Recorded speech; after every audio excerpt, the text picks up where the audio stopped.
Hey guys, Chris here with Rooted. I'm so excited to be joining you today and to be able to talk about this topic here of 3 things you absolutely need to lead worship in your church. Leading worship and helping students and adults lead worship for their churches or for other churches is something I'm really passionate about, and I really love helping people get in a mode where they're equipped to be able to do this. And so the things that I'm going to be sharing with you today are things that I've found to be successful for me and for other people. If you don't really know my background very much, I grew up playing worship music for my dad's church, this smaller Baptist church that he pastored for a while. And then as I got older, in my older teenage years, I started playing around at some other churches where they had needs around the Atlanta area. And as I continued doing that, I started seeing more and more success, started playing with bands, started playing in bigger and bigger settings. And I really have found that there are really 3 ingredients that you really need to play worship music at your church, and 3 things that will really set you apart from other players. I've had students of mine here at Rooted just begin taking piano or begin taking guitar, or some of our other students from our other coaches begin taking lessons. And after some time with us at Rooted and some time learning how to be equipped to go out and lead worship, they've gone into these bigger church settings and they've excelled. They've done amazing things. I'm thinking of this one student of mine in particular who started probably 5 years ago. He stopped lessons with me about a year ago because he felt so confident to be able to start doing what he wanted to do. And he started basically from the ground level. He didn't know much about piano at all or about music in general. And we started taking him through this approach to learn music and to learn piano. And because of his knowledge, but also because of these ingredients that we kept harping on and talking about and equipping him for, he was able to start playing for one of the largest churches in the country as a sophomore in high school. It's pretty amazing, right? I mean, to think a sophomore in high school, potentially you or potentially your kid or your grandchild could potentially do this if they have these ingredients. So these ingredients are really, really important, really key. Again, they're things that I found to be true for me, speaking from experience and experience from what I've seen other people carry into leading worship as well. So I'm excited. Let's jump into this. Step number 1 that you really need, an absolute necessity of an ingredient, is you have to have the knowledge, okay? That pretty much goes without saying, but it's a super important piece, obviously. And when I talk about knowledge, I'm not talking about you have to be the most amazing skilled player or you have to have all this natural talent. What I mean is you have to know your stuff. You have to know your chords, you have to know your keys, and you have to know how your chords fit into those keys. You have to have done a little bit of homework in terms of practicing and all that stuff, but you have to have your mindset, you have to have your knowledge of these chords and chord progressions and how to move from one chord to the next and how to maybe transition a little bit using chord inversions, using your left hand to add some rhythm. Your dynamic level needs to be able to rise and fall. You need to be able to play to a metronome. You need to be able to do some of those key things that just make playing in a band setting in general, not just worship, but playing in a band setting, so much easier to do if you have that information. All that comes from knowledge and practice. And so knowledge is the first piece. And if you're still at this knowledge piece and you're like, man, I really don't know how to do half of that, we are here to help you, and I would love to be able to help you do that. We have an amazing worship piano course, worship guitar course that's going to help you do all of those things. And then we also have live one-on-one coaching that we offer online.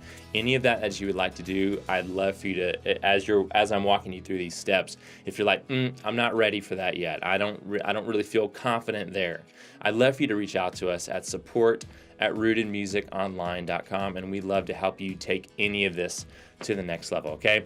But for right now, I'm just going to talk about some of this stuff generally so that you know about these 3 pieces, okay? So step 1 is you got to have the knowledge, and that's what we just talked about, okay? Step 2 is flexibility, okay? Now, I'm not sure if you've ever thought about this in terms of leading worship at your church or playing music in a band setting. Maybe you have never thought about flexibility as a musician, but I can tell you from experience, my flexibility is what allowed me to keep getting asked back to play at certain churches or to have other opportunities with bands. And what I mean by flexibility is being able to learn a song relatively quickly. And there's a lot that goes into just that, like ear training. We just did an ear training series on our YouTube channel a few weeks back. You definitely want to make sure that you check this series out. Check out our 4-part ear training series. You want to be able to know how to learn a song relatively quickly. You want to be able to utilize a chord chart, because most people, when you walk into a modern worship setting, they're not going to hand you a printout of the entire sheet music. They're going to expect you to know Nashville numbers, which we teach, or to read a chord chart like the letters, which we teach as well. And so those are pieces. You have to be able to be flexible enough to be able to enter into any scenario and adapt. But beyond that even, you need to have flexibility to change the key of the song on the fly. So let's say we're walking into a worship set and we know that we're playing 3 songs and the keys are G, and then we're moving to the key of B, and then we move to the key of E. Okay, so we'll play the first song in the key of G, second song in B, and last song in E. All right, well, let's say the lead singer comes in and their voice is just completely shot, okay? They're not able to sing nearly as high as they usually have been able to. So what we're gonna do is we're gonna modulate everything down an entire step. Now we're not singing the first song in G, we're gonna sing it in F so that they can sing it properly. And now the second song isn't in B, it's in A, and the last song is not in E anymore, it's in D. What if that happened to you and you walked in on a Sunday morning? Would you be prepared? Would you have the flexibility to be able to walk in and feel totally confident to do what's called transpose that music on the fly without thinking too much about it? Do you know the scales? Do you know the chords in those keys well enough to be able to do it on a dime? Because I've seen it happen. In fact, again, one of my students I was referencing earlier, his very first Sunday at this large church, he had to change the key. He had to transpose. And because he had the knowledge of the scales and the chords and the confidence to do it, he did it on a dime just like that. And that went over super well, as you can imagine, at this church, because he had the flexibility to accommodate a need that would and will arise for you down the road. So flexibility, that kind of peels over a little bit into the knowledge piece that we just talked about. Knowledge and flexibility definitely go hand in hand. Knowledge comes first, and then comes flexibility. So flexibility is huge. I can't stress that enough. You have to be able to be adaptable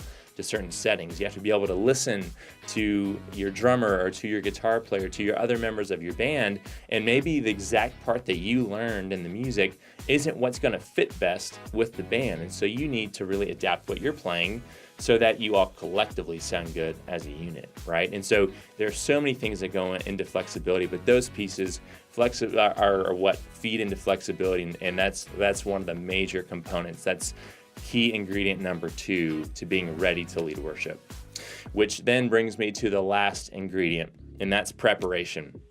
And that, chances are, that's probably something that you've already thought about, right? Preparation. Anytime you get ready for leading worship in an event, whether it's worship or pop or rock or whatever it is that you're playing for, or even maybe not even music, you have to prepare, right? You have to know your songs, you have to know your set list, and you have to be ready to shell that out then in a live setting when there's going to be more pressure, right? Like whenever we get into a live setting, there's always more pressure and a heightened sense of like, all right, it's time to really do this in front of the audience because they're singing and they're really wanting to engage in worship. And so I want to make sure that I'm not hindering that in any way. And I want to make sure that I'm complimenting the rest of the band well and make sure that I'm setting them up for success too and not being the weak link. Preparation is key. You want to have memorized your songs if you can, or at least have a printout of some of the chord charts that go along with your song so that if you get to a place that you get stuck on or your memory just fails, which happens all the time, you're ready for it. Or you have a set list with the keys next to it so you immediately know where you're going and you won't forget it. You have that reminder, all right? Preparation is key, and people automatically notice preparation. I've seen amazing players not get asked back to certain churches or to certain events because they're not prepared and they're wasting people's time. It almost shows a lack of care on your part if you don't show up prepared and ready to play these songs. I've seen it happen all the time. But the people who are prepared, they don't have to be the most talented person in the room. All they have to do is do their homework, be flexible, be prepared, and I guarantee you they'll get asked back, and the same is true for you. So the 3 absolutely necessary ingredients that you need in order to lead worship at your church effectively is, number 1, you got to have the knowledge. Number 2, you need to be flexible.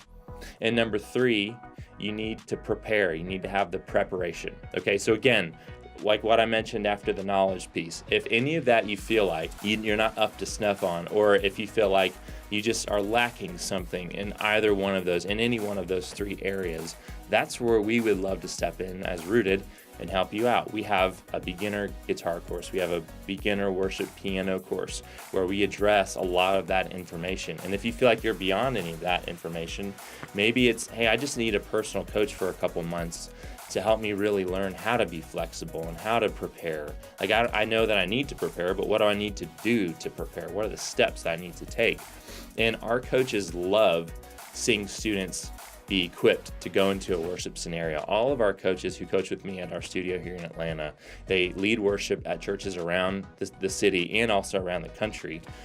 And their passion is helping students like you, whether adults or children or anybody in between, learn how to be confident and learn how to step into a scenario and be able to be confident and secure in what they're doing. And they absolutely love doing that. I love doing that. I love pairing students and our coaches together because there are so many personalities we have on our coaches that would love to be a part of your story and what you're doing. So if you feel like you're great on all those three things, awesome. Now you know that those three are the most important pieces. If there's anywhere that you're lacking, again, I'd love for you to reach out to us at support@rootedmusiconline.com, and we'd love to help you get set up. But I hope those three pieces are things that you can really think through over the next several weeks. Maybe you're even playing this upcoming Sunday and you're like, all right, this is really helpful. I'm going to just go back over some of my scales and chords and some of my keys that maybe I haven't touched in a while. Maybe you haven't gone over to the key of F sharp in a while, and it would be a good time to dust that one off a little bit. Maybe you should run through your songs for this Sunday a few more times to make sure that you're really prepared and that your knowledge is all there for what you need to do. Whatever it is for you, make sure you do that, because the more that you can walk in having the knowledge, the flexibility, and the preparation on a Sunday morning, not only are you serving the people well, but you're setting yourself up for success to always have an opportunity to continue to help those people of that particular setting, whether it's a church or another live setting. And I guarantee you're going to get asked back to do it. All right, so I hope you really enjoyed our time together today. Again, if you have any questions, email us support@rootedmusiconline.com, or you can even comment below in this video here. I'd love to engage with you and love to help you on your musical journey. Thanks so much for checking it out. Hope you guys have a great day.